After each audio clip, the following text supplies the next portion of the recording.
Curfew হলো এমন এক ধরনের আইন যা নির্দিষ্ট সময়ের জন্য নির্দিষ্ট সময়ের মধ্যে সাধারণ মানুষকে বাড়ির ভিতরে থাকতে হয়।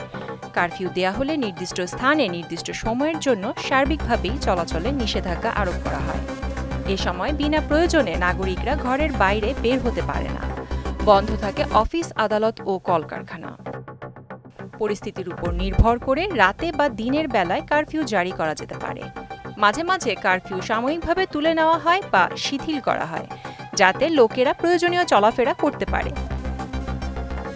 ১৯৭৪ সালে বাংলাদেশে বিশেষ ক্ষমতা আইন ২৪ ধারার অধীনে সরকারি তত্ত্বাবধানে থাকা জেলা ম্যাজিস্ট্রেট বা পুলিশ কমিশনারকে বিশেষ লিখিত অনুমতি ছাড়া লোকদের বাইরে যেতে নিষেধ করার আদেশ জারি করার অনুমতি দেয়। এই আইন লঙ্ঘন করলে ১ বছর পর্যন্ত কারাদণ্ড বা জরিমানা হতে পারে। ১৪৪ ধারা প্রায়ই রাজনৈতিক অস্থিরতা, সাম্প্রদায়িক উত্তেজনা বা জননিরাপত্তা ও শৃঙ্খলার জন্য হুমকির পরিস্থিতিতে দেওয়া হয়।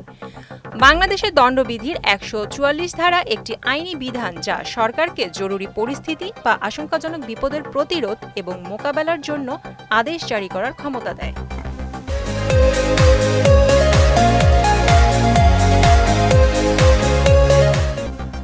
এই ধারাটি জেলা ম্যাজিস্ট্রেট, উপবিভাগীয় ম্যাজিস্ট্রেট বা সরকারের দ্বারা বিশেষভাবে ক্ষমতাপ্রাপ্ত কোনো নির্বাহী ম্যাজিস্ট্রেটকে জরুরি ক্ষেত্রে বা আশঙ্কাজনক বিপদ প্রতিরোধে আদেশ জারি করার ক্ষমতা দেওয়া হয়।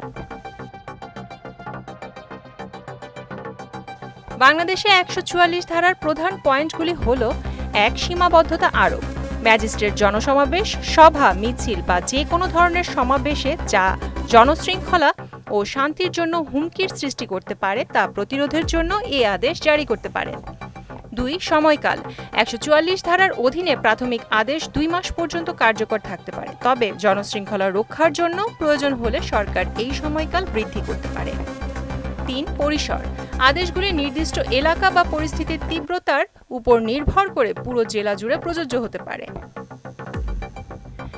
৪. প্রয়োগ। পুলিশ সহ আইন প্রয়োগকারী সংস্থাগুলি ১৪৪ ধারার অধীনে জারি করা আদেশগুলি বাস্তবায়নের জন্য দায়ী থাকবে।